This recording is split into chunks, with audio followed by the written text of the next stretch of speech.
Alright. We are here. The final challenge of Pokemon Run and Bun. The Elite Four and the Champion.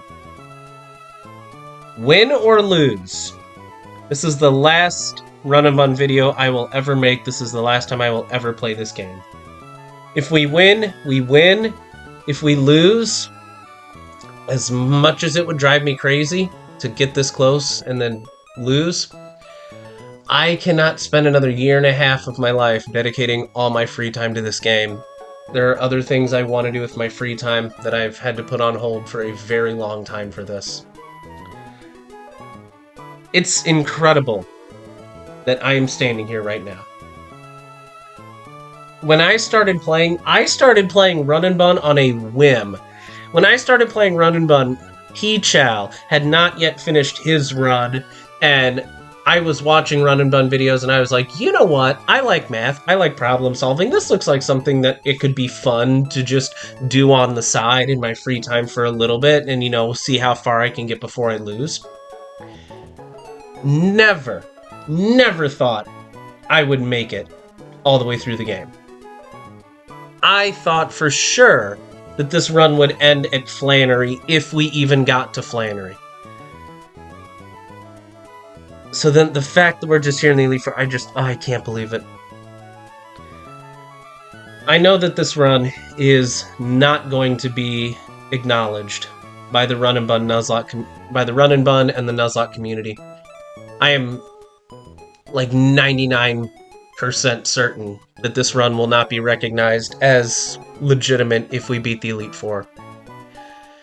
And I understand. I mean, I didn't live stream this run at all. If I would have live streamed this run, I only would have been able to live stream 2 days a week because I have a job. And it would have only been 2 days a week at maximum if I didn't have other things to do on the 2 days that I don't work at my job.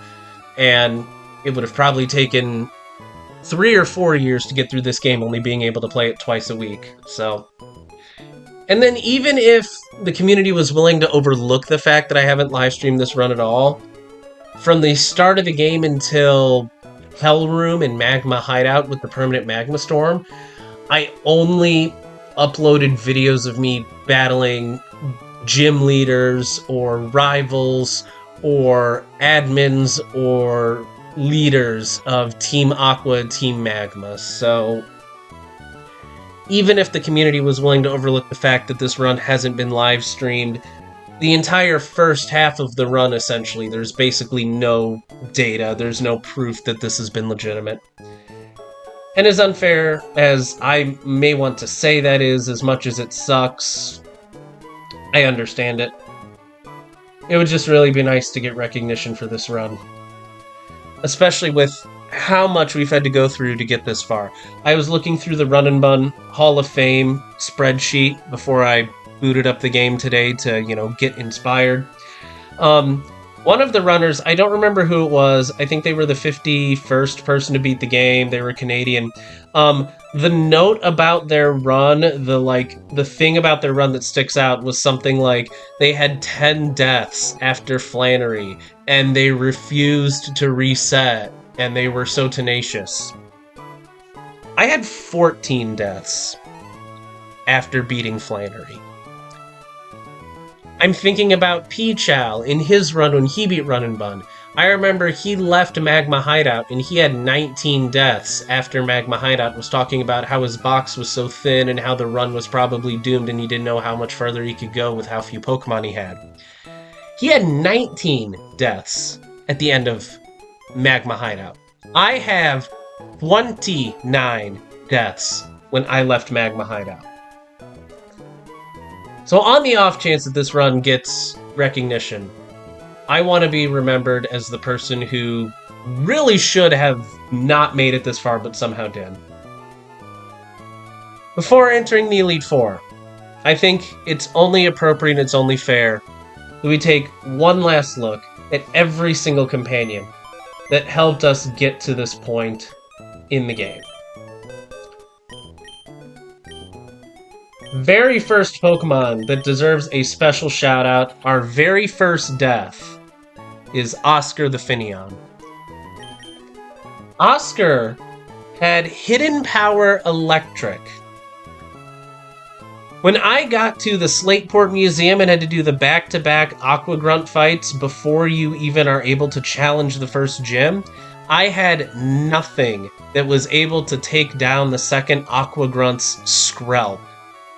I was looking at probably 2, even 3 deaths to get past the Skrelp because I had nothing that could really damage it and I had nothing that could really match up with it well defensively. Oscar, having the exact IVs needed to learn Hidden Power Electric, enabled Oscar to 1v1 that Skrelp, and we were able to get out of that battle with only 1 death. If we would have had to go 2 or 3 deaths in that battle with other Pokemon, there's no way we would have gotten this far with how early that was and the Pokemon we would have had to sacrifice. There's no way we would have gotten this far. Ponyta, Prancer that we sacrificed to get our first gym badge.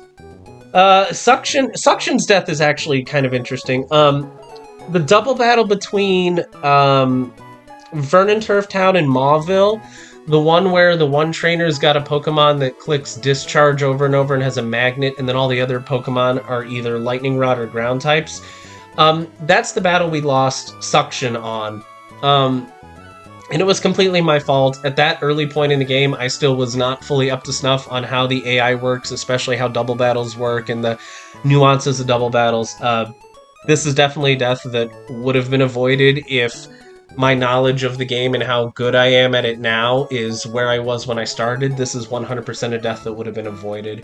Probably a lot of the deaths in the early game would have been avoided. Especially Sleep Demon, who...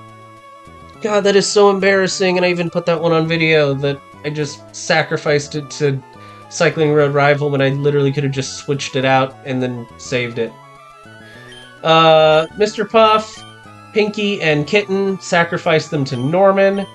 The Boulder and Divine sacrificed to the Winstraight Family Gauntlet. Queen Bee,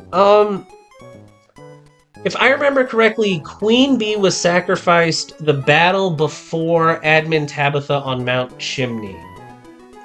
If I remember correctly, that's when Queen Bee was sacrificed. Prada, who was sacrificed to Magma Admin Tabitha. Dig Dug. Dig Dug, Dig Dug. The plus attack Excadrill that we lost to Admin Tabitha because of Armaldo Leech Life Crit. And even this death is one that I think could have been avoided if I was better at the game early on. Because I went back and watched that video, I think a couple months ago, and I was like, I feel like there should have been a better way to beat this battle. And then Wayne Fire, the plus special attack, I think like 29 special attack IV Magmortar that I had to sacrifice in order to beat Tabitha after Excadrill was taken out by a crit. Another really unfortunate death. Caracosta Turtle had to be sacrificed to Flannery. Fishlight sacrificed to Admin Shelley in the Weather Institute Weather Center. Weather Institute was interesting. It was like, looking back at the run in full, I remember when Pichou was doing Weather Institute in his playthrough, and he was going on and on about how every fight was so terrible and so awful, and that it was so difficult. I thought Weather Institute was pretty easy. Ord, who we sacrificed to the double battle against our rival in Route 123. Buck we sacrificed. This was the last trainer before Winona in Winona's gym.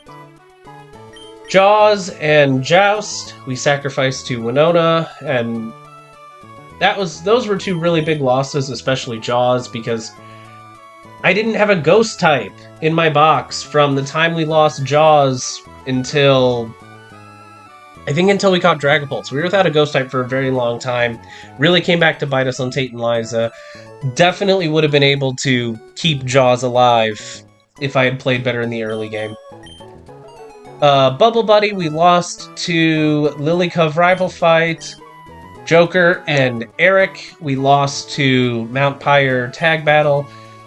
Blazebug, we lost to that one double battle. I think it's the second or third battle in Magma Hideout, the one that I actually made a video of because it's like I thought I was going to wipe for a while. Scorpio, we lost to the rematch against Tabitha in Magma Hideout Hell Room. And then Scramble, Hawk, Puffball, Raven, and Chad, all dead to Magma Leader Maxi. 5 deaths against Maxi, 29 deaths when we left Magma Hideout. The run was in shambles at that point.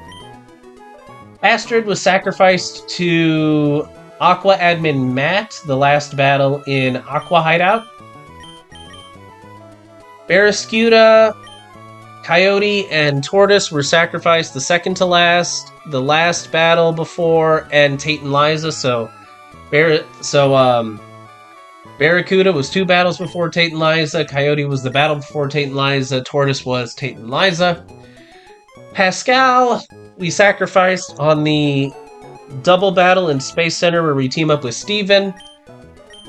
Kill Kyogre and Sir Stabby sacrificed against Archie in Seafloor Cavern. And then Magnet, Prima Donna, Jaws sacrificed in Victory Road. Don't Pop Me, Timmy Turner sacrificed against Vito. Cloud9, Batman, and Versus Zombies sacrificed in Route 123. Leaving us with Eagle, Brian Shaw. In early game and mid game, especially mid game, if Conkeldurr has Guts and also has Mach Punch, mid game, I would say this is probably one of the best Pokemon in the entire game. So many battles, especially double battles, where Conkeldurr was able to pull us out of trouble and keep us going so many times. Blade Runner, my only grass type left, of course, pretty sure, well no, Hisuian Electrode is also technically a grass type, but yeah, between this Hisuian Electrode and Exeggutor, my only grass types. Dr. Facilier, who did some of those double battles 123. Patrick, an Elite Four Mon, oftentimes. Slowbro, not for us. Dinosaur really helped us get through that wand fight. Mega Aerodactyl's great. Elite Four Pokemon sometimes, not for us. Monkey, oh my gosh. I'm still never going to get over the IV spread on this Pokemon. We only used 1 heart scale on Monkey to give him 31 speed. All the rest of those IVs were default. I know that your starter gets 3 of them guaranteed to be 31, but that means the other 3 we rolled a natural 31, a natural 29, and a 4. 1 heart scale go. Infernape goes to the Elite Four a lot. Not for us. Maneater, not actually as helpful as I thought it would be. Him. This Pokemon saved the run at Watson. If we had not fished and gotten this Pokemon at the lake right next to the Windstrait family house, if we had gotten any other encounter when we went fishing next to the Windstrait family, I would not have been able to beat Watson. Him got us through this game. Bait, this Pokemon's amazing. Super fast and it has Volt Switch. Pinkoi, when I was naming Cresselia, I was thinking of Avatar The Last Airbender, about how the moon and the ocean spirits are koi fish, and Cresselia's basically the moon, so it's like, okay, koi fish, pink koi, sure. The bulkiest Cresselia that you've ever seen, not taking to the Elite Four. I know that I wanted this Pokemon when I was getting my roamers, but I don't need it. Steven! Adamant Nature, 31 attack, Metagross. Also 31 speed and good bulk. Amazing Pokemon. Metagross has gone to Elite Four. Not happening for us. Last, Tank. Oh my gosh. Okay. I remember when oh my gosh, when was it? It was a battle a long time ago. I think it was when I sacrificed Cast Form in the Mount Pyre tag battle where you team up with your rival and go against Archie. It was when I sacrificed Castform over Blastoise that someone in the comment section was like, you should have sacrificed Blastoise instead. Blastoise being Modest Nature, which we made sure we got Modest Nature from Safari Zone. Modest Nature Blastoise got us through the tag battle at Space Center, and there was even a battle just there at the end of it was either Victory Road or 123 where Choice Scarf Blastoise was the Pokemon we needed to get through a Gliscor and get through the fight, so actually ended up being really useful. Hydreigon, I don't have much to say about Hydreigon. Weavile's Ripper is amazing. Elite Fourmon sometimes, not for us. Chupacabra, the Absol. I really wanted to make Mega Absol work in the Elite Four. I couldn't do it. Last but not least, Togedemaru. The Double Battle Goat. Staying underleveled with Spiky Shield and Fake Out. Would not have made it anywhere near this far without you. So, with all that said and done, here's the Elite Four team.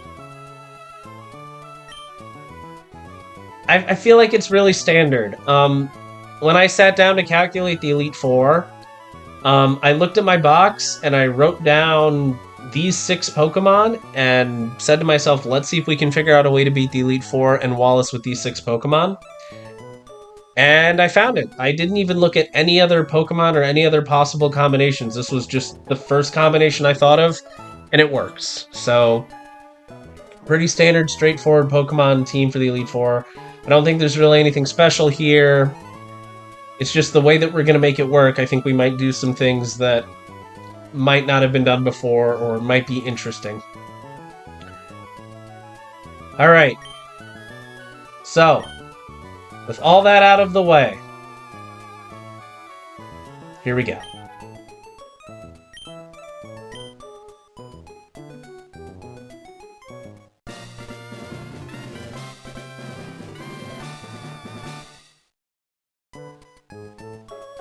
Let's do it.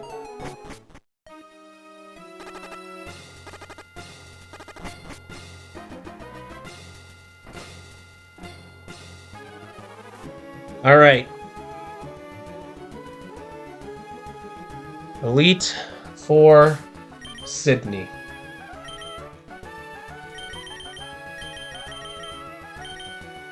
Black glasses on Sneasler. Choice Band on Urshifu. Citrus Berry on Dragapult. Citrus Berry on Ursaluna.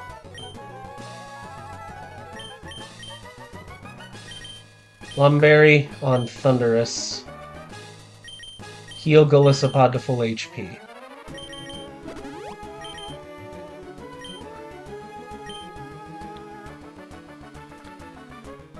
I'm really nervous about this battle. It's Sidney, okay? But mathematically, okay? Mathematically, we are 28 times more likely to lose against Sidney than we are against Phoebe, Glacia, Drake, and Wallace combined. We are 28 times more likely to lose this run on Sidney than the other 4 trainers combined. If we get through Sidney, it's basically over. We can't lose. Almost guaranteed. We really just need to get through this fight. I just need to get through turn 3 and turn 4. And that'll be it. Here we go.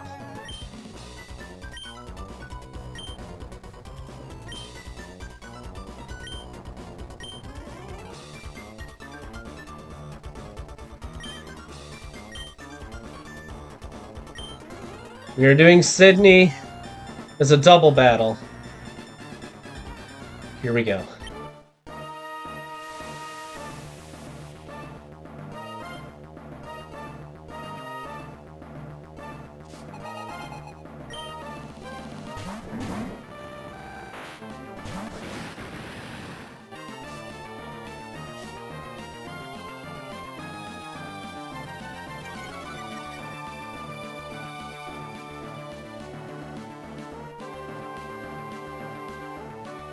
Alright. Incineroar does not see a kill on either one of my Pokemon.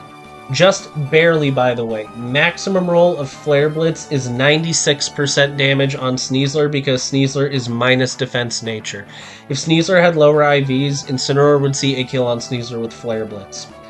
Since Incineroar does not see a kill on either of my Pokemon, Incineroar's highest scoring move is Fake Out at +9. Incineroar can never Fake Out Sneasler because we have Inner Focus, so Incineroar is always using Fake Out on Urshifu turn 1. Galarian Articuno sees a fast kill on Urshifu with Hurricane. It is always targeting Urshifu. Sneasler is going to Fake Out Galarian Articuno so that it doesn't kill Urshifu. And Urshifu is going to click Surging Strikes so that we lock ourselves into Surging Strikes with Choice Band. Incineroar and Sneasler are going to use Fake Out.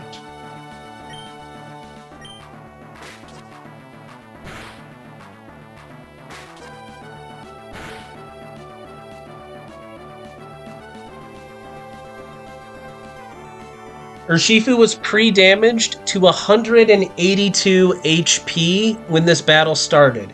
Minimum roll of Fake Out from Incineroar is 33 damage. We need to be at 149 HP or lower when Overquill and Darkrai come out at the end of the battle, which is why we pre-damage to exactly 182. Sneasler is going to click Knockoff. Black Glasses boosted Knockoff is going to kill Articuno after Fake Out. And Urshifu is going to kill Incineroar with Surging Strikes, because Surging Strikes always crits. The Intimidate that Incineroar got on Urshifu never matters. Both of these attacks are fast kills.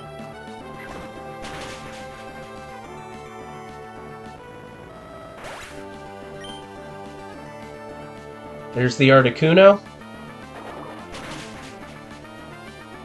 And here's the Incineroar.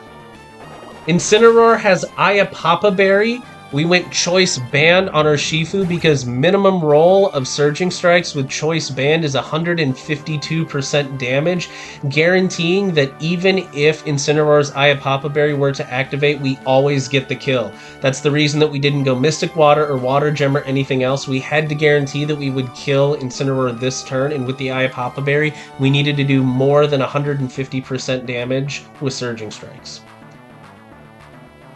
AI is going to look at the Sneasler slot, and it's going to send out Gyarados on the right side because Gyarados is the only Pokemon that outdamages Sneasler. Then it's going to send out Urshifu on the left because Sidney's Urshifu has a fast kill on my Urshifu with Close Combat. This is one of the reasons pre-damaged Urshifu is important, because we get Sidney's Urshifu out early. Gyarados Intimidate puts my Urshifu at -2 attack. It does not matter at all.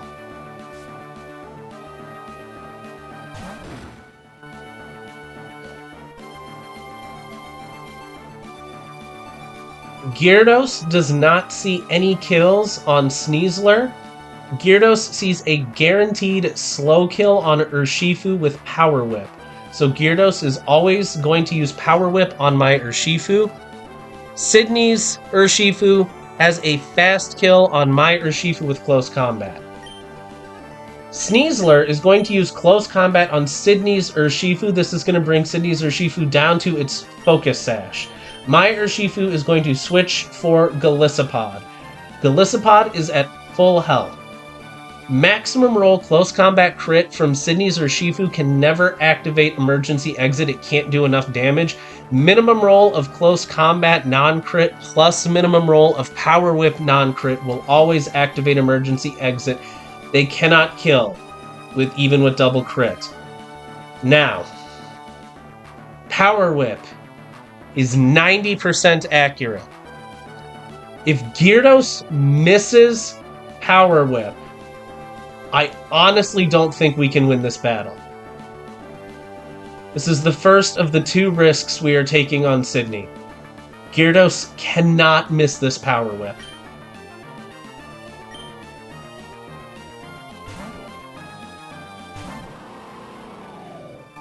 And we're going to have to sit here an agonizingly long time waiting for Gyarados to attack, because we have to sit through the Mega and all the animations and defense drops and Focus Sash and everything else.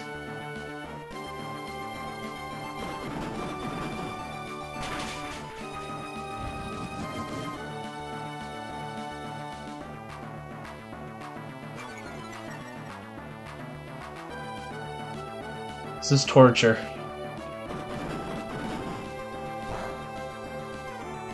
Come on. Come on, Gyarados. Come on, Gyarados. Yes! Yes! Yes! Okay. Okay. Emergency exit on Glacia pod activates. We go back into Urshifu.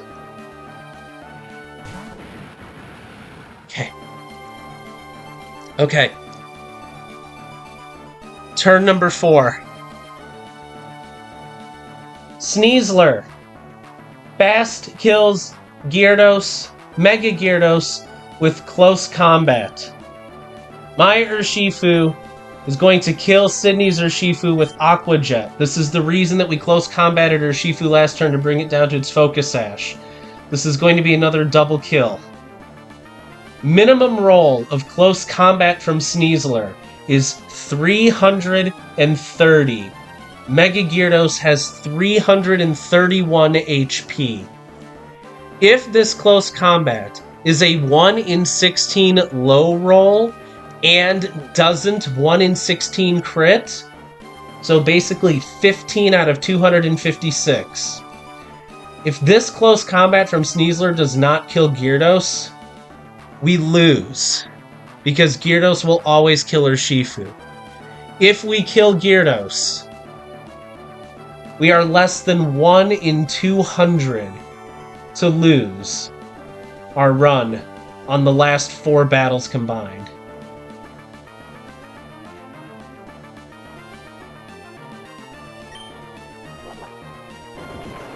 Aqua Jet kills Urshifu.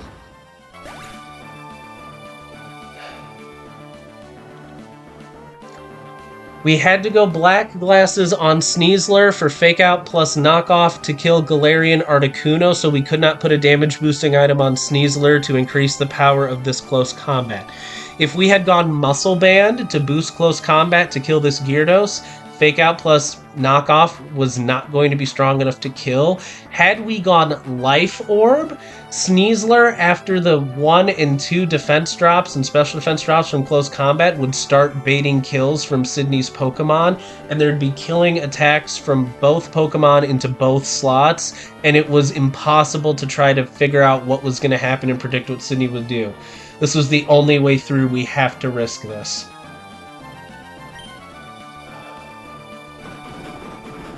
Please.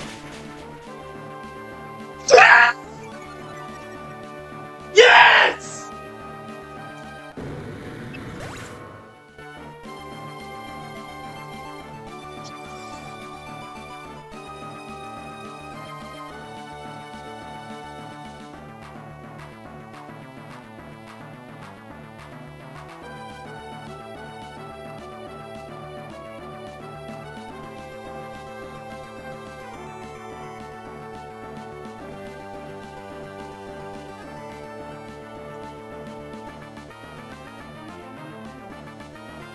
We cannot lose to Phoebe.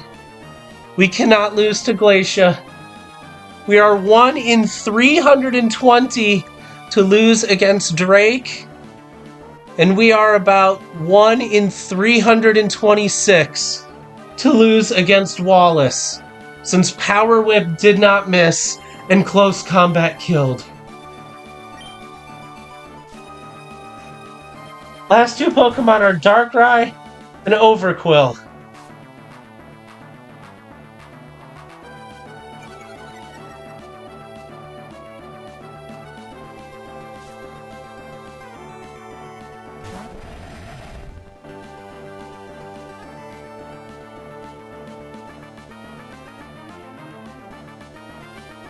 Darkrai sees a fast kill on Urshifu with Sludge Bomb. Also sees a fast kill on Urshifu with some rolls of Aura Sphere. The important thing is that Darkrai is never attacking Urshifu with Dark Pulse, because we're putting Dragapult in the Urshifu slot, and Darkrai with Dark Pulse basically always kills. Overquill sees a slow kill on Urshifu with Gunk Shot. Since our HP is 149 or less, 149 is minimum roll of Gunk Shot that Overquill sees on Urshifu. So Overquill has a slow kill on Urshifu. With Sneasler being -2 defense and -2 special defense, even with those drops, neither Darkrai nor Overquill sees a kill on Urshifu, on Sneasler, despite being -2/-2. Sneasler is going to use Close Combat kills Darkrai. Urshifu is switching for Dragapult. Even if Overquill hits with Gunk Shot, and even if Darkrai hits with Sludge Bomb, even if both attacks are maximum roll crits, Dragapult lives double max roll crit with 6 HP, and we have a Citrus Berry, so even double max roll crit plus poison cannot possibly kill Dragapult.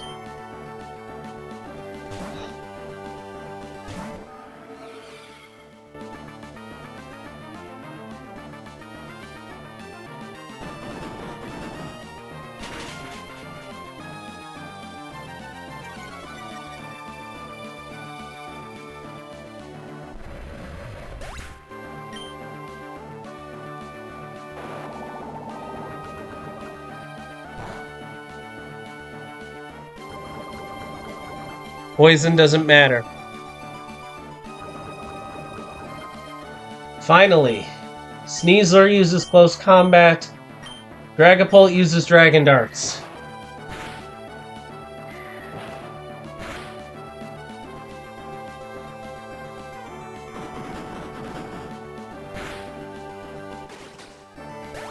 And with that, we have beaten Sidney! The greatest roadblock and obstacle left in the game. Defeated.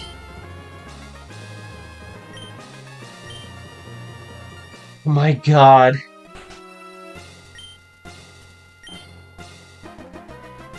I can't believe we actually beat Sidney.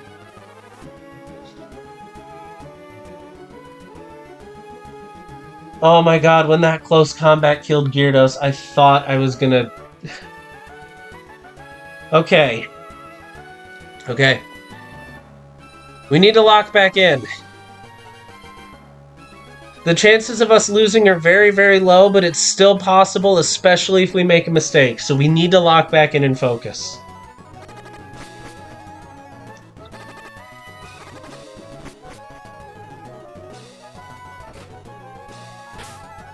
Alright.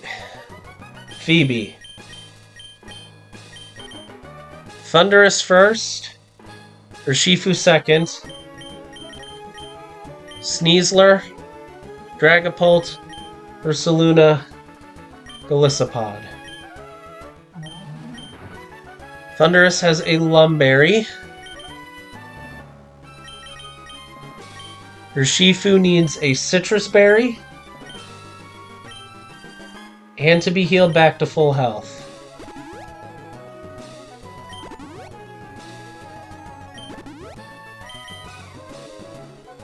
Sneasler needs the eject button.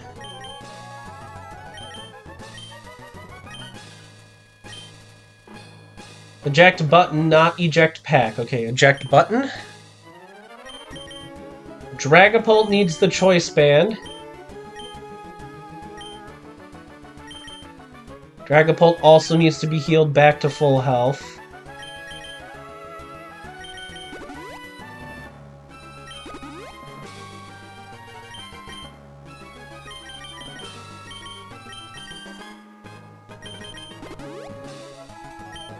Ursaluna needs an Iapapa berry.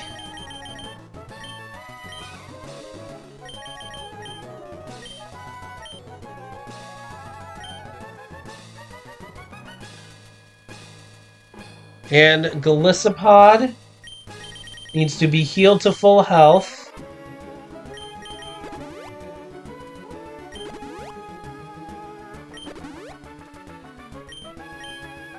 And needs a Roat berry.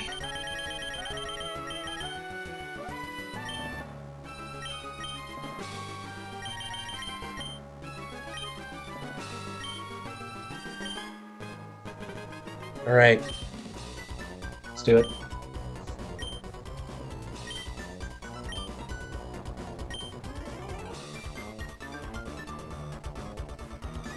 This is a single battle against Phoebe.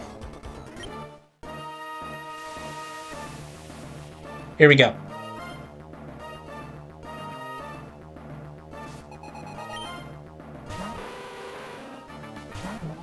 Okay.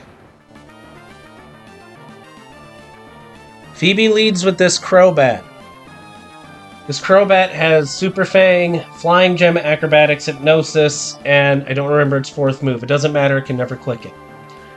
We taught Thunderous Electro Web. Electro Web is going to make this Crobat slower than Thunderous. Max roll Electro Web crit can never kill. This is either Hypnosis or Super Fang.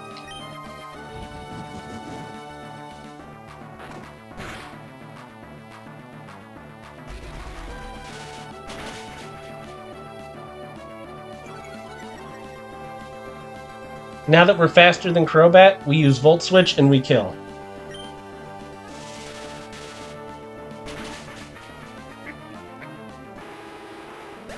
On this Volt Switch, we're going to do something that we did to... I don't remember who it was, but there was a trainer in Victory Road where he did this exact same thing. We're going to send out Urshifu.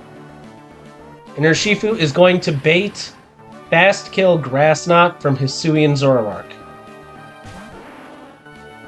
This is not Gengar. This is Hisuian Zoroark. This is always Grass Knot. Grass Knot always kills Urshifu. Zoroark is faster. This is Fast Kill. This is Life Orb Zoroark. We're going to switch to Sneasler on this Grass Knot.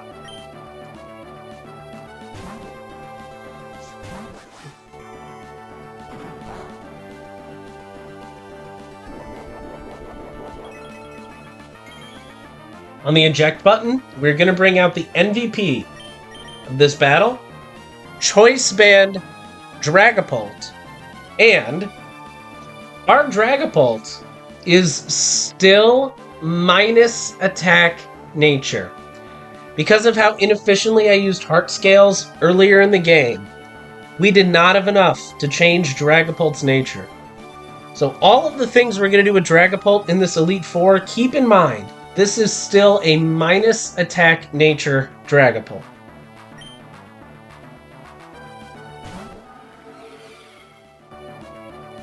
Dragapult is a guaranteed fast kill on Zoroark with Dragon Darts.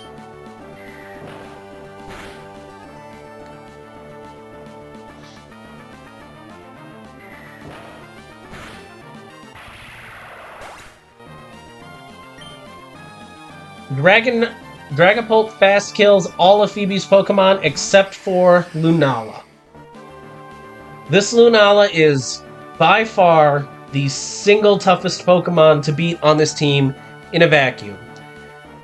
This Lunala has Moongeist Beam, it's got Moonblast, it's got Power Herb, Meteor Beam, and it has Roost. And it also has... what's the ability? Shadow Shield. It's the Ghost type equivalent of Multiscale, where when it's full health it takes half damage. Lunala right now sees a slow kill with Moongeist Beam, but also Lunala has Meteor Beam and is holding a Power Herb. Meteor Beam with a Power Herb is always scored as +9. This is 60% to be Moongeist Beam, and this is 40% Meteor Beam. We're going to switch to Ursaluna, who is kind of going to be the other MVP of this battle. Okay, Meteor Beam is good. The only thing we don't want is Meteor Beam crit.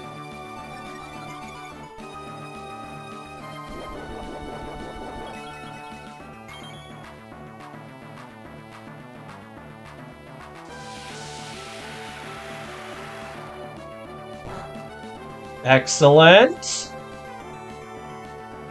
Okay. Lunala cannot use Moongeist Beam on Ursaluna because it's a normal type. Lunala cannot use Meteor Beam because it does not have a power herb. Lunala cannot use Roost because it's at full health. The only move that Lunala can use is Moonblast. We are going to switch to Golisopod. Golisopod plus Special Defense Golisopod is never dead from Moonblast crit from +1 Lunala. Always activates emergency exit, and is holding a Roap Berry to break Shadow Shield.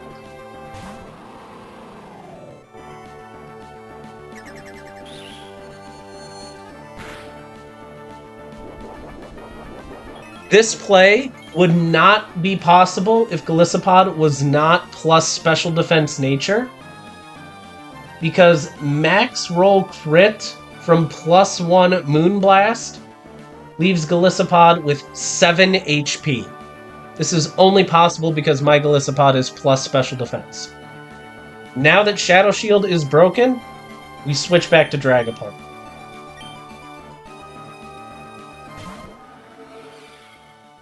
Dragapult now, with Shadow Shield broken, has a fast kill with Phantom Force. And Dragapult Phantom Force fast kills every Pokemon left on Phoebe's team.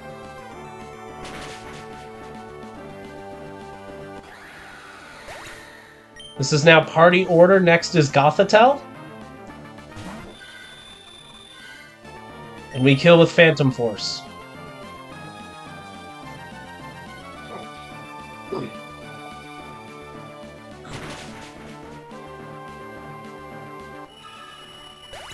Next Pokemon is Marshadow. This is the last hurdle on Phoebe's team. Dragapult fast kills Marshadow with Phantom Force. However, Technician Shadow Sneak out of Marshadow always kills Dragapult. And Shadow Sneak has priority. So, we cannot kill this Marshadow with Dragapult unless we risk a crit. So what we're going to do, we're going to switch to Ursaluna on this Shadow Sneak.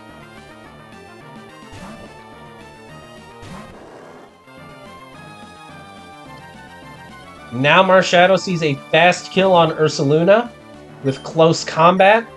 We switch back to Dragapult.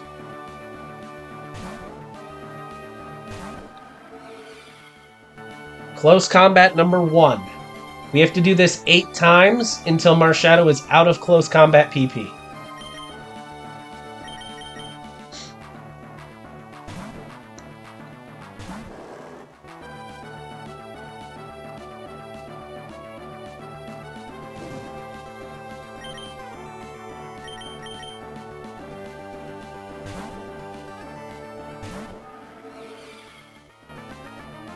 Close combat number 2.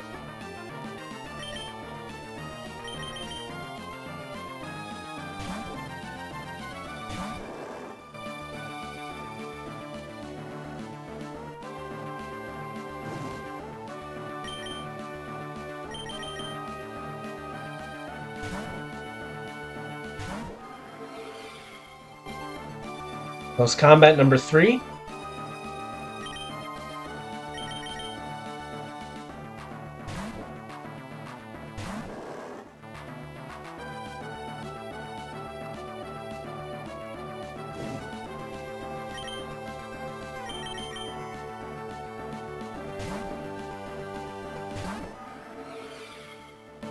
Close combat number 4.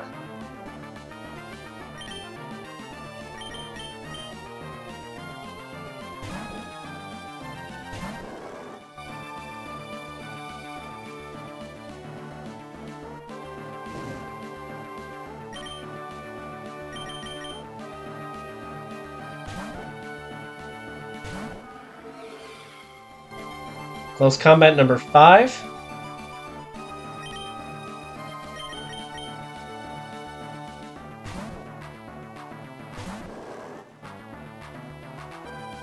This is Iapapa Berry Heal.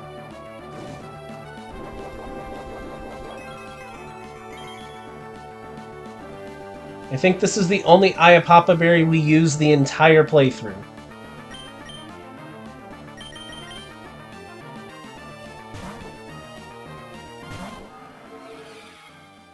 Close combat number 6.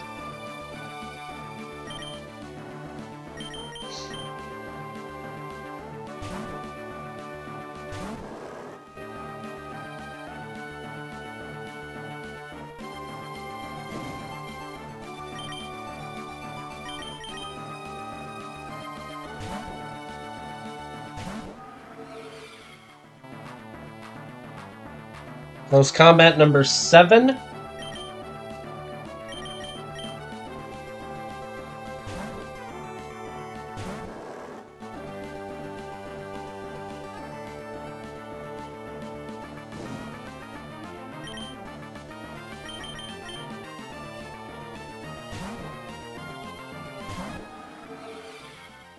Close combat number 8. Okay, now that this Marshadow is out of close combat, the only thing it has left is Shadow Sneak and Knockoff. We switch back to Ursaluna.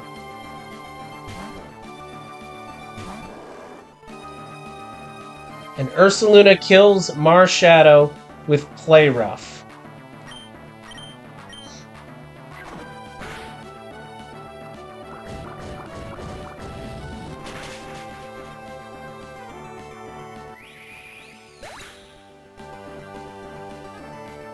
Last Pokemon coming out is Gengar.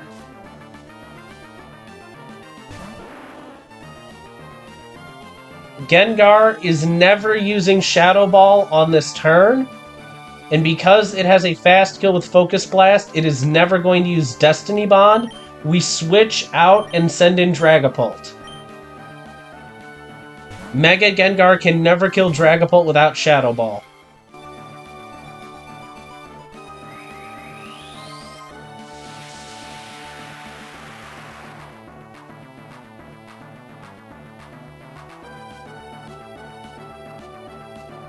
And our minus attack plus speed Dragapult fast kills Gengar with Phantom Force.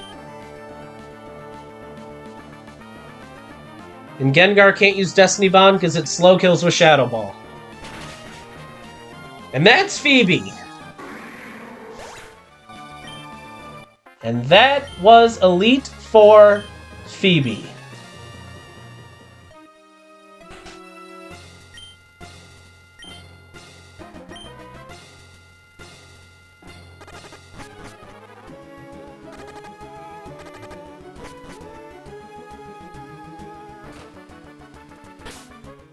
If you've ever watched anybody beat the Elite Four and the champion on Run and Bun,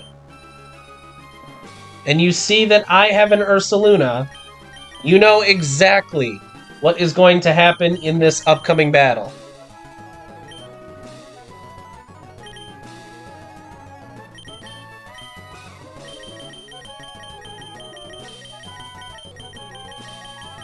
And if you don't know what is about to happen on this battle, then you're in for a treat. Normal Gem on Ursaluna.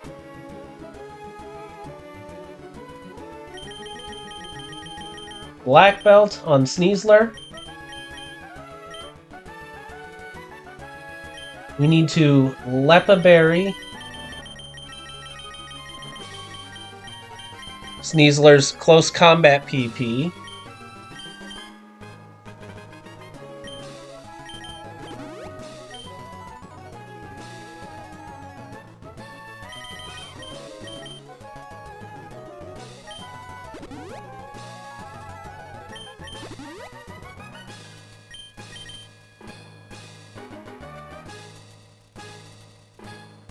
And we heal everyone other than Golisopod back to full.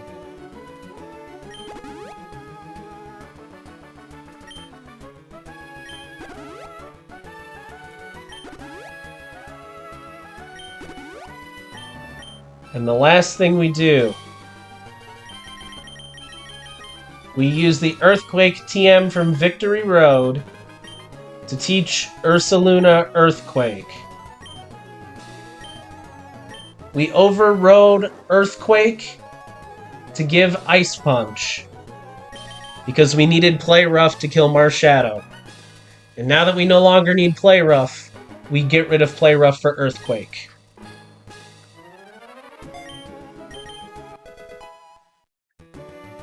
And with that, enjoy Glacia.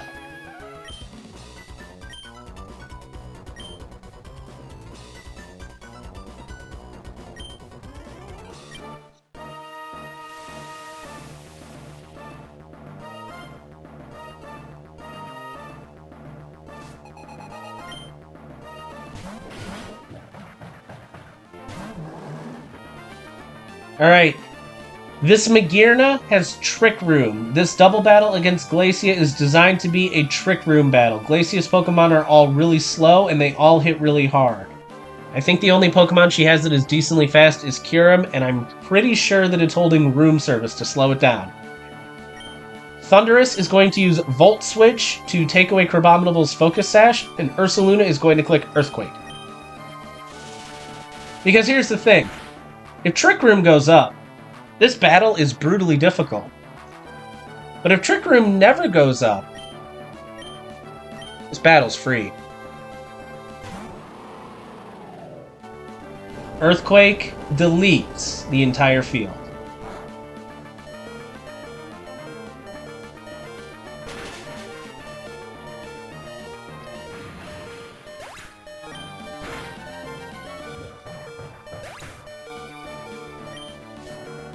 We pre-damaged Golisopod so that minimum roll Earthquake always activates emergency exit. Max roll crit could never activate emergency exit. Could never kill. We're gonna send out Sneasler. The only Pokemon Sneasler doesn't fast kill is Calyrex, which is coming out on the right. The only Pokemon Ursaluna doesn't fast kill is Kyurem, which is coming out on the left.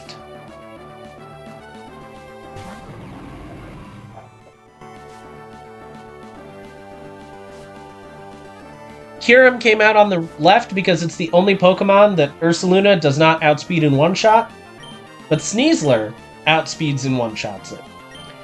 And Calyrex is the only Pokemon that Sneasler doesn't outspeed in one-shot, but Ursaluna does.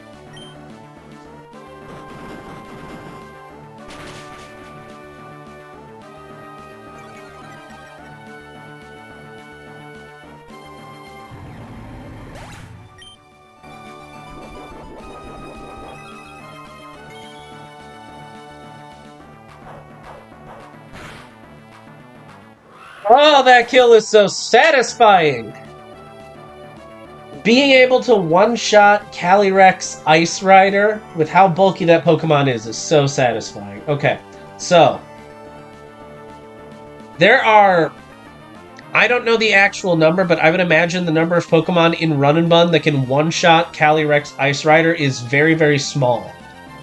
If you have an Ursaluna that has Guts with an attack-boosting nature with 24 or more attack IVs, you can fast kill Calyrex Ice Rider with Facade if you have a normal gem. I know from my box, I could have also fast killed Calyrex Ice if I had Infernape learn Overheat and gave it a Fire gem. So I'd imagine there's probably some other Fire-type Pokemon that could one-shot Calyrex Ice, but there's very few Pokemon that can do it. Also, fun fact. Ursaluna can only 1v1 Glacia's Calyrex in the double battle. Double battle, Glacia's Calyrex has 0 speed IVs and it's plus attack nature, so we're able to outspeed and one-shot it. If we were doing the single battle, Calyrex would have 31 speed IVs, would be plus speed nature. The only way Ursaluna could outspeed it is if Ursaluna was plus speed nature. And if Ursaluna isn't plus attack nature, even with Guts boosted Facade with a normal gem, you cannot one-shot Ice Rider Calyrex because it is just that bulky of a Pokemon. Last two Pokemon coming out are Mega Abomasnow and Eviolite Porygon 2.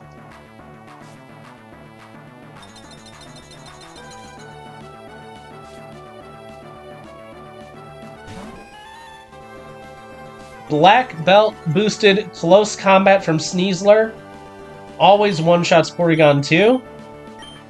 And Fire Punch from Ursaluna always fast kills Mega Abomasnow. We taught Ursaluna Fire Punch because Guts boosted Facade was only 14 and 16 to kill Abomasnow. It was 1 and 8 to live, so we taught Fire Punch to guarantee this kill.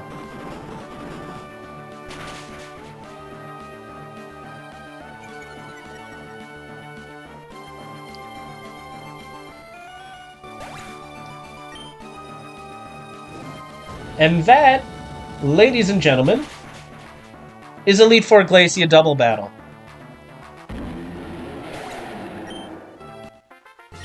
If you have Ursaluna with Guts, and you give it an attack-boosting nature and enough attack IVs, and you have a normal gem, then all you need is a Fighting-type Pokemon to one-shot Kyurem and Porygon 2, and this battle's completely free. Which, you're guaranteed to get Urshifu. And I'm pretty sure if you give Urshifu a choice band, it can outspeed in one-shot Kyurem and Porygon 2. So yeah, if you have Guts Ursaluna, this battle's free.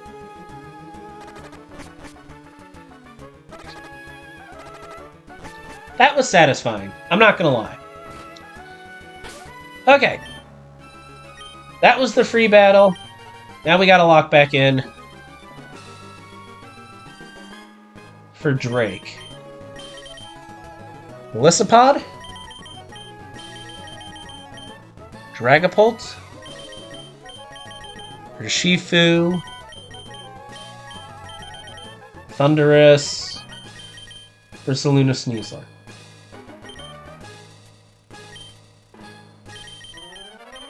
Golisopod needs to be 260 HP.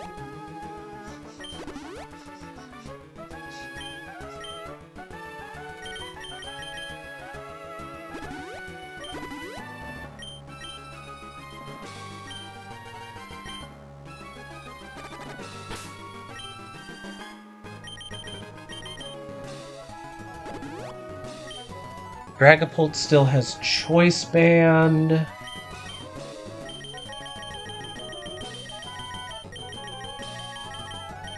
Eject Pack on Urshifu.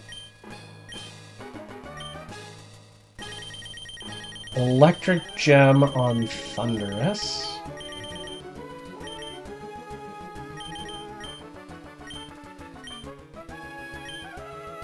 Ursaluna needs Ice Gem. And we need to be between 345 and 359 HP.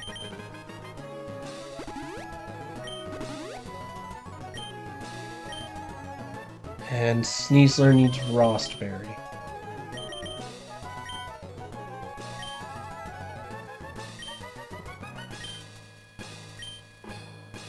Alright. Elite Four Drake! The common consensus is that of the 4 Elite Four trainers, Drake is the hardest. I disagree. Because we're only 1 in 320 to lose this battle.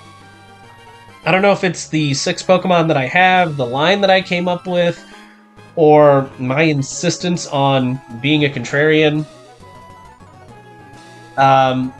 This is not the hardest trainer in the Elite Four. Not even close. Let's do it.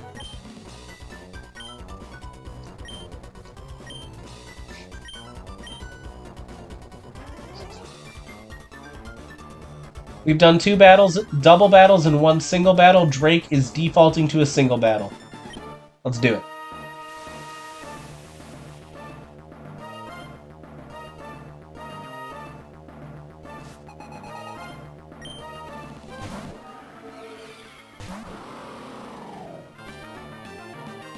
Drake's Dragapult is either going to use Shadow Ball or Dragon Darts. Minimum roll of Shadow Ball is 125, which activates Emergency Exit.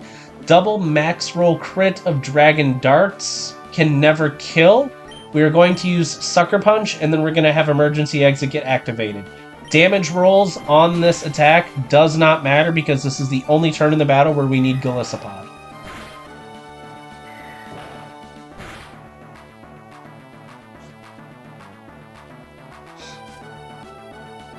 We're going to switch to my Dragapult now. And we're going to kill Drake's Dragapult with Sucker Punch.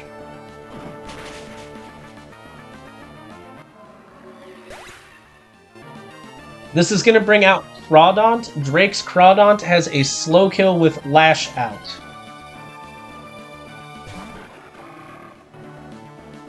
This is Adaptability Crawdaunt, meaning that its Water and Dark-type moves deal double stab damage. This thing also has a Focus Sash. It's really annoying. It's kind of a pain in the butt. We are going to switch to Urshifu on this Lash Out. Lash Out on Dragapult, I think, is like minimum 120% damage or something like that. This damage roll does not matter. This is the only attack Urshifu's taking the whole battle. Urshifu is going to use Close Combat. We're going to take this Crawdaunt down to its Focus Sash, and then Eject Pack is going to switch us out.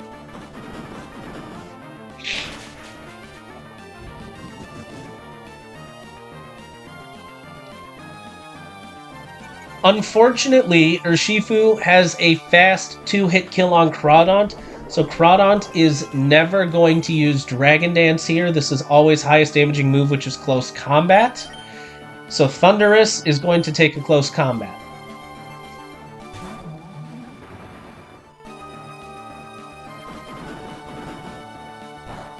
The reason it's unfortunate that that was not Dragon Dance is because if Crawdaunt used Dragon Dance, even at +1 speed, Thundurus would be faster, and after Close Combat, we're pretty much always dead to Ice Beam crit from Suicune if the unlikely series of events happens that makes Suicune use Ice Beam.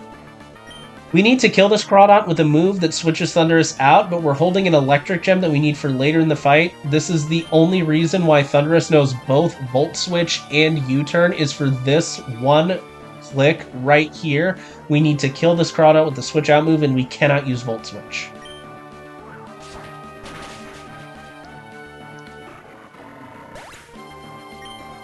On this U-Turn, we are going to switch to Ursaluna. Ursaluna is pre-damaged to a very specific amount. Ursaluna's HP needed to be between 345 and 359 at the start of this battle. The reason we needed to have a minimum of 345 HP is that when we switch in, we're going to take 23 damage from Burn. At 345 HP, 23 damage from Burn leaves us with 322. Reshiram max roll of Blue Flare is 321, so we are never dead to Reshiram, who has a with fast kill from Blue Flare.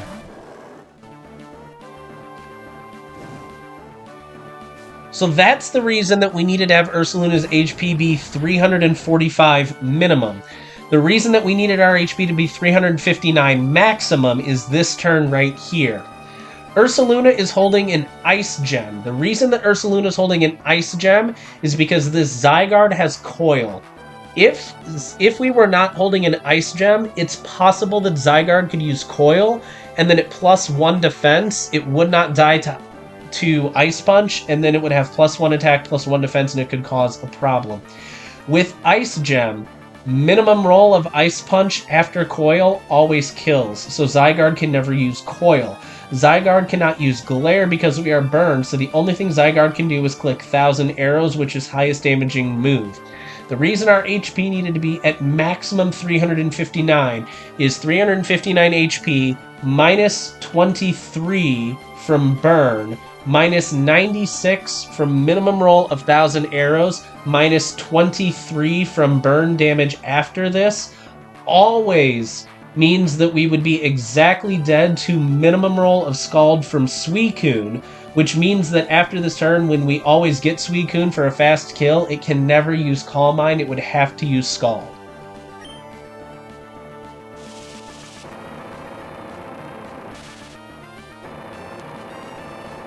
This damage roll does not matter.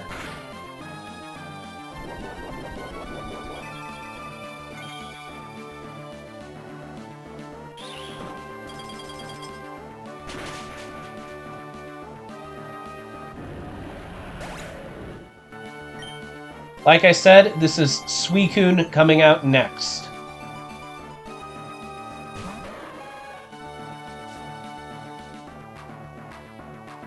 Suicune has a fast kill with Scald, minimum roll of Scald always kills, and we are just going to sacrifice Ursaluna on this attack.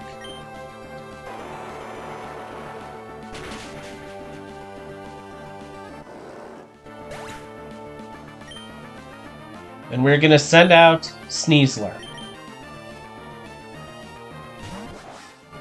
Now, the consensus among the community, from what I have gathered, is that the reason that Drake is the hardest member of the Elite Four to beat is because of this Suicune right here.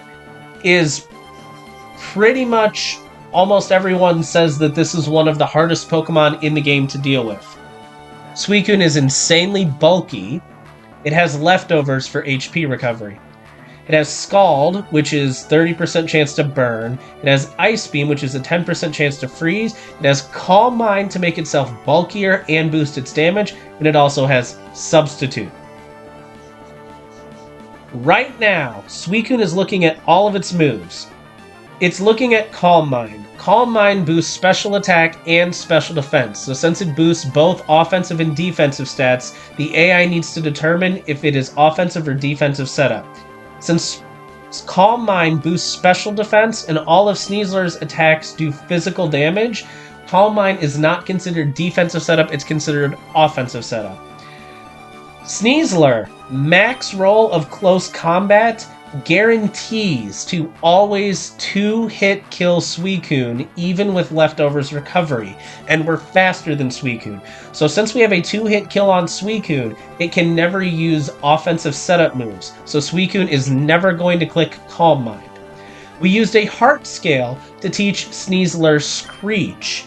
Because Sneasler has a sound-based move, Suicune is not able to ever use Substitute. So Suicune can never click Calm Mind, it can never click Substitute, the only thing it can do is click highest damaging move, which is Scald. So what's going to happen on this turn, we're going to hit Suicune with close combat, we're going to go -1 defense, special defense, Suicune is going to use Scald. This is where we are 1 in 320 to lose this run.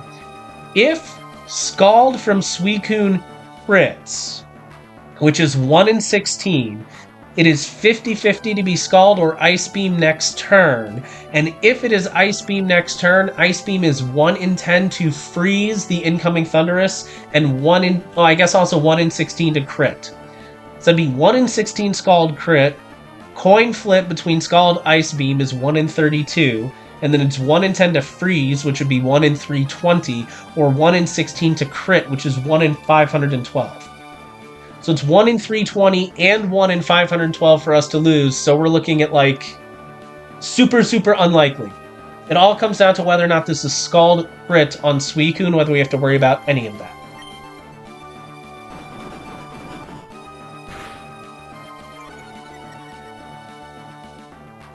That was a pretty good roll.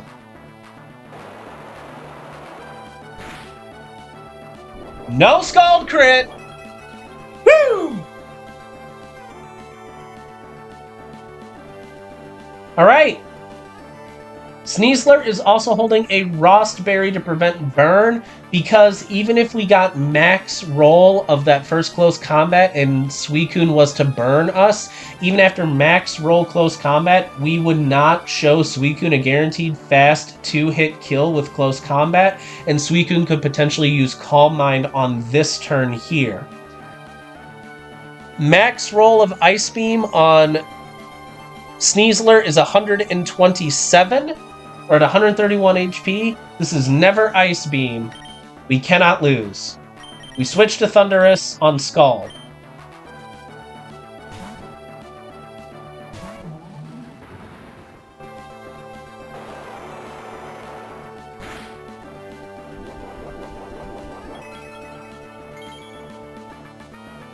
Thundurus is holding an Electric Gem. Minimum roll, close combat, plus minimum roll of Electric Gem boosted Volt Switch. Always kill Suicune even after 2 turns of leftover recovery.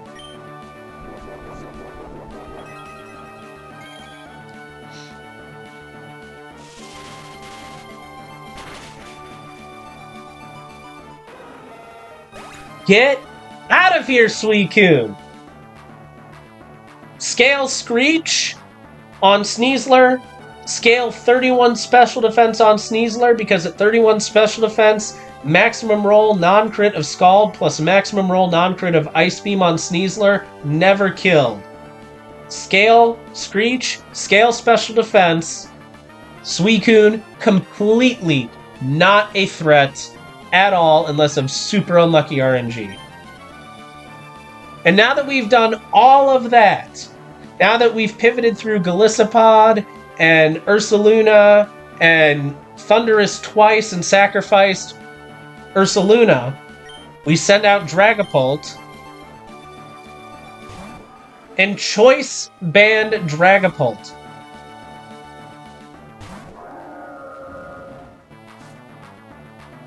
Minus attack, choice banned Dragapult fast kills Drake's last two Pokemon.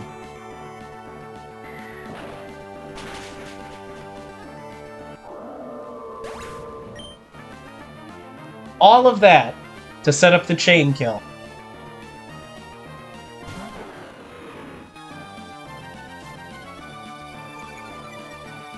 Salamance's moveset is Dragon Dance, Roost, Earthquake, Return. Since we outspeed Salamence and we have a fast 2-hit kill with Dragon Darts, even after Intimidate doubled minimum roll Dragon Darts is 55%, Salamence can never click Dragon Dance. Since Salamance's current ability is Intimidate, not Aerialate, it sees Return doing 0 damage. The only thing Salamence can do on this turn is click Earthquake. Max roll crit Earthquake never kills. We always have a fast 2-hit kill with Dragon Darts.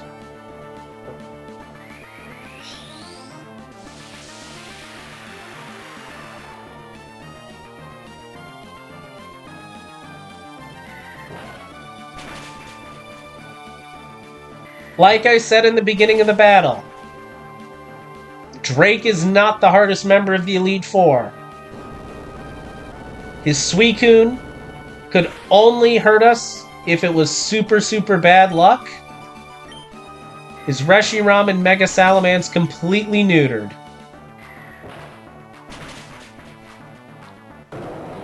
And we've beaten the Elite Four. The only battle left in the game is the champion fight against Wallace. We are one battle away from beating Pokemon Run and Bud.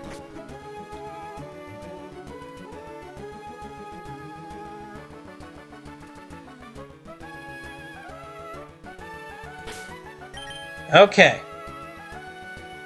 For the last time, we will consult the notes. Sneasler, Golisopod, Thundurus, Dragapult, Urshifu. Sneasler needs full health,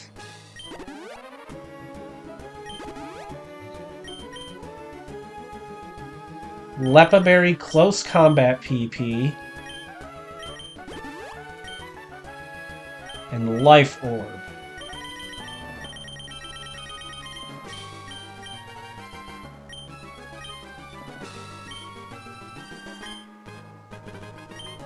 Golisopod needs minimum 196, maximum 213 HP.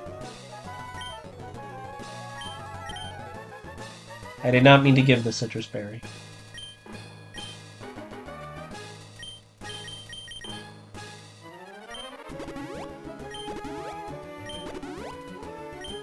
Minimum 196, maximum 213.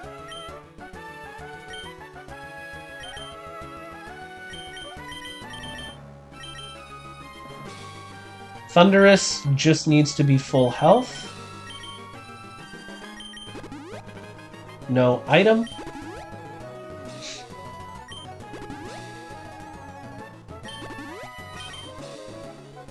Dragapult, full health.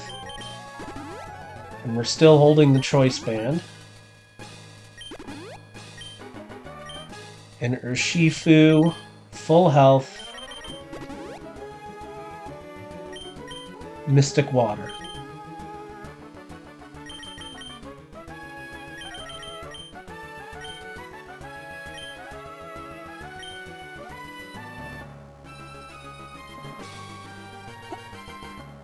Alright.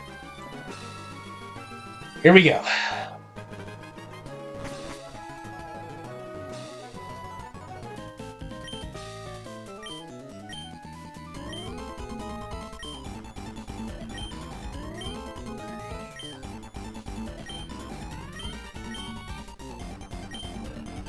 Final battle. Pokemon Run and Bun against Champion Wallace. Let's do it.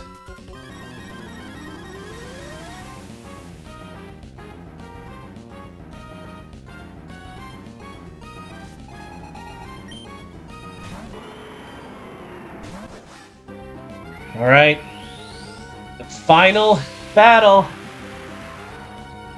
And it wouldn't be much of a final battle if it wasn't a permanent rain battle with an absolutely insanely strong rain team. I have a feeling that if Dexo wanted to, he could have made every single battle in Run and Bun as difficult as the Champion Wallace fight. This game would literally be impossible to beat. Sneasler fast kills Kyogre with Fake Out plus Close Combat. The original plan was Fake Out plus Fighting Gem Close Combat. We had to use our Fighting Gem plus Brick Break to kill that Snorlax in Victory Road. Fortunately for us, this Sneasler is so amazing that we can kill Kyogre with Life Orb, and it doesn't change anything because the recoil damage from Life Orb does not matter. Primal Kyogre defeated. And this is going to bring out the single worst Pokemon on Wallace's team. If you know, you know. If you don't know, this is Swift Swim Barraskewda. The only possible way that you can outspeed this thing is if you have a Pokemon with Swift Swim that is faster than 31 Speed IV's Barraskewda. Meaning that you have to have a Barraskewda with plus Speed Nature and I think like minimum 14 Speed IVs or something like that. So this Barraskewda is pretty much impossible to outspeed. This Barraskewda has two moves. It has Flip Turn, it has Liquidation. Both of its moves are boosted 50% by the rain. Both of its moves are boosted a further 50% by the fact that it has Choice Band.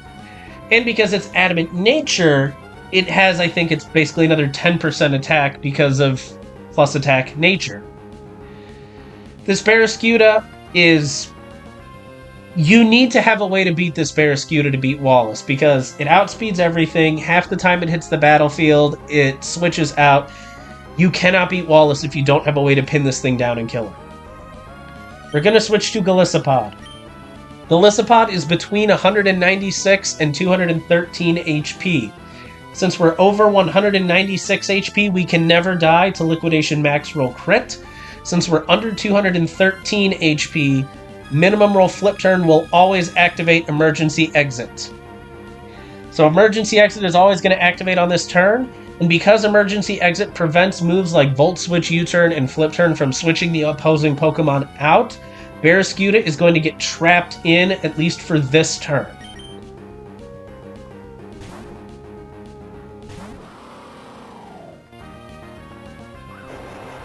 Liquidation from Barraskewda. This is not going to be line 3. This fight is either going to be line 1 or line 2. On the Emergency Exit, we send out Thundurus.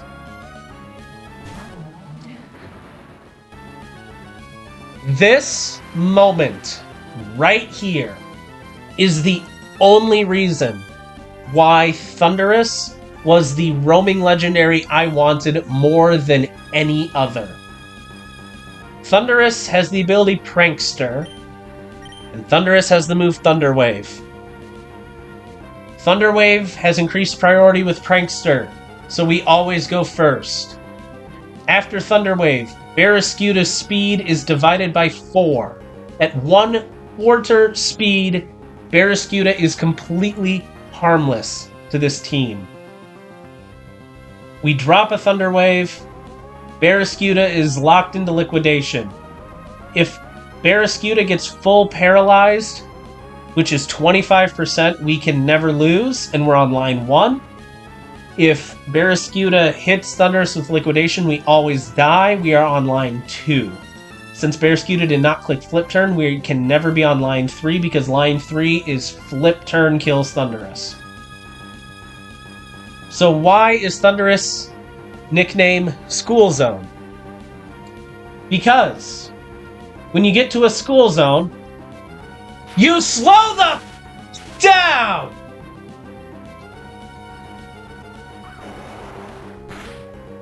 Liquidation kills Thundurus. We are on line 2. We are 1 in 326 to lose. Full paralysis, we would have been on line 1. We could not have possibly lost. We send out Sneasler. Sneasler fast kills Barraskewda with close combat.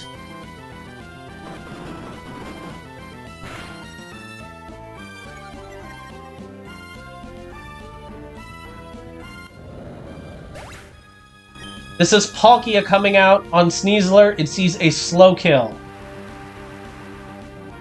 It sees a Slowco with Draco Meteor and also Hydro Pump, and I don't remember the rest of its moves. It doesn't matter. This is always a slow kill.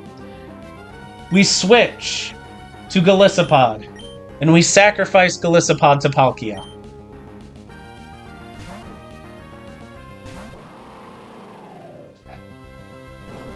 Earth Power was the other damaging move.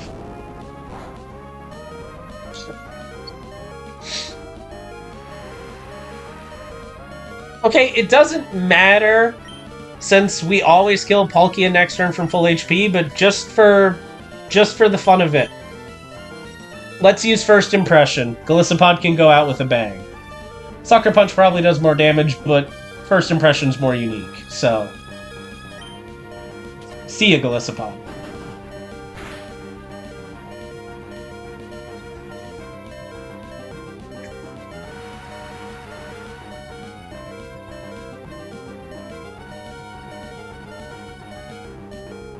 Wait, are we actually... There's no way we actually beat Palkia with Golisopod. There's no way. Okay, there we go. I was gonna say. See ya, Golisopod. You did more than what was expected. You put like 60-some% damage on Palkia. We send out Dragapult.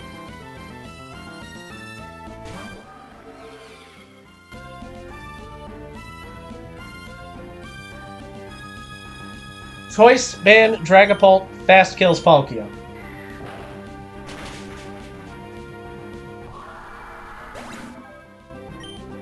This is going to be Goodra coming out. Hisuian Goodra. This is the only Pokemon that outdamages Dragapult. Okay. This is where we can potentially lose. Dragapult has a fast 2-hit kill with Dragon Darts. If we high roll Dragon Darts, we always 2-hit kill, so Goodra can never click Curse. The only move that Goodra can click here is Heavy Slam.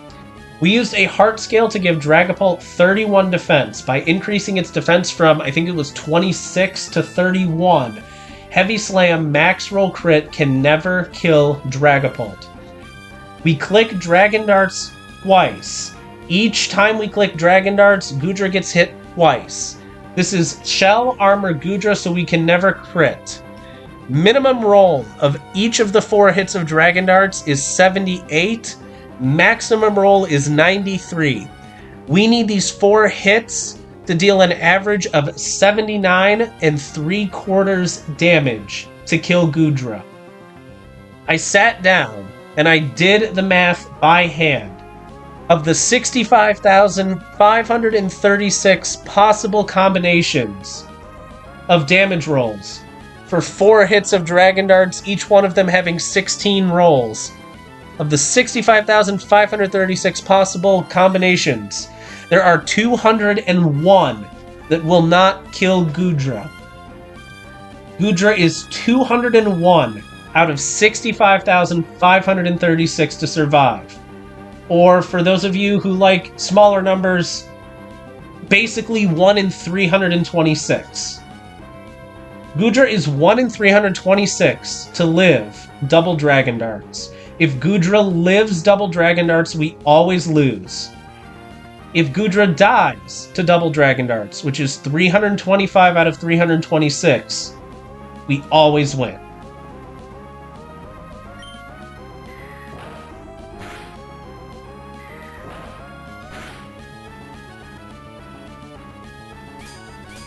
This can never kill.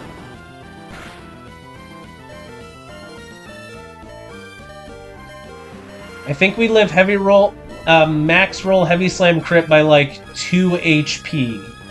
Or something like that.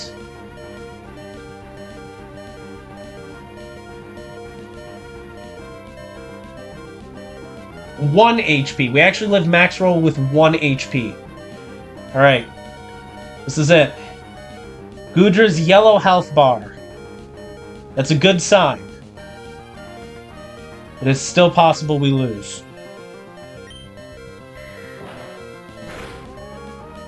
That was a good roll. Yes! Yes! We cannot lose! Yes! We cannot lose! We cannot lose! This is Manaphy who comes out next. Manaphy has a slow kill. But before we die, 1 last Dragon Darts.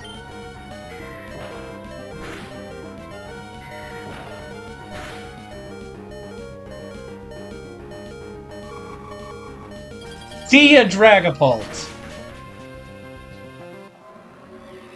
Probably the only minus attack nature Dragapult to hard carry in Elite Four.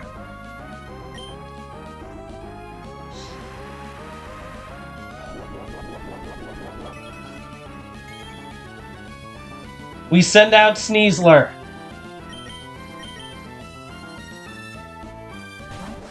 Double minimum roll of Choice Band Dragon Darts. Plus minimum roll of Life Orb Close Combat always kills Manaphy even after Leftovers healing.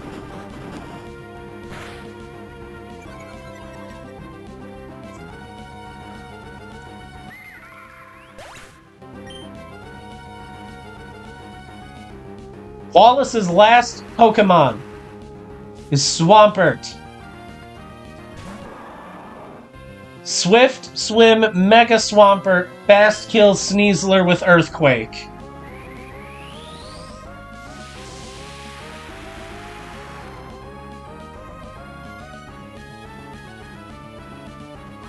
Or Liquidation also works.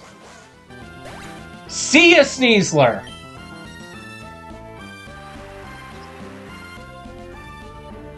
And finally, to bring home the run, to pick up the final kill in Run and Bun. Highest damaging move from Swampert is Earthquake. Max roll Earthquake crit can never kill Urshifu. We click Surging Strikes.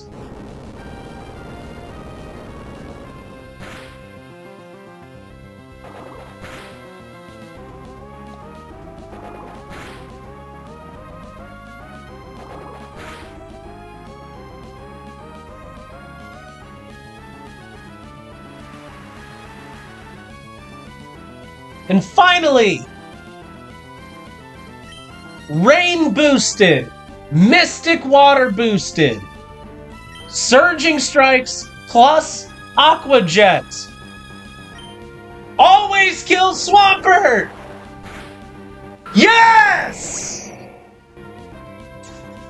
Woohoo! Yes! Yes! Yes! We beat Pokemon Run and Bun!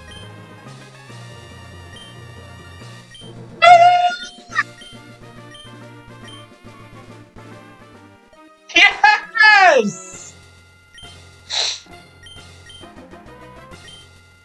I'm so glad I live in a small town. There's no neighbors calling the cops.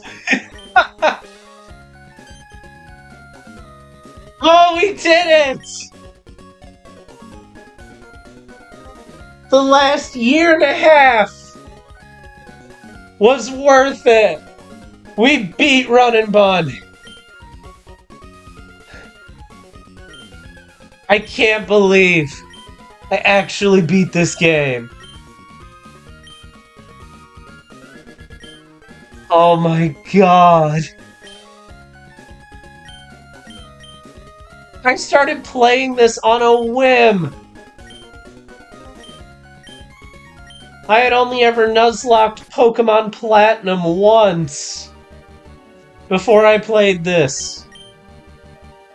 And somehow, despite how bad the early game was, and the fact that I didn't start getting good at the game until Flannery, lots of needless deaths cascading into more death and bad heart scale management and everything. And we beat the game.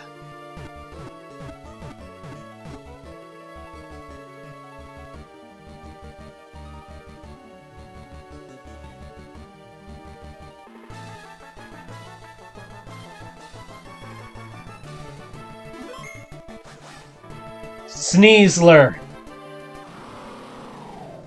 Golisopod, Thundurus, Dragapult, Urshifu, and Ursaluna. We did it.